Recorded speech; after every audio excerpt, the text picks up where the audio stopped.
Alright, so you call up Duke Energy, tell them you don't want a new smart meter because they sent a letter saying that they were going to be installing smart meters.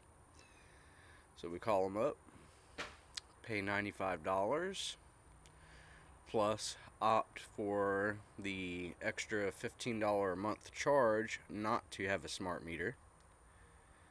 And wake up. There's a door hanger on the front door. We have successfully installed your new smart meter. So, apparently, whether or not you pay the extra $95 not to have a smart meter, they don't even go into accounts and check information, or they just went ahead and fucking installed it anyways. But yeah.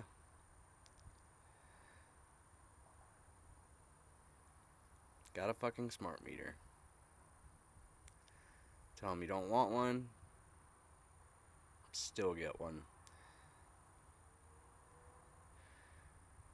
My mom was going on and on and on about how they were still installing smart meters when people say no. I didn't believe her. Well, there it is. They fucking installed it. Wouldn't you know, I woke up this morning, couldn't sleep anymore. I don't know. Not sure what to say about this one. I'll give you an update.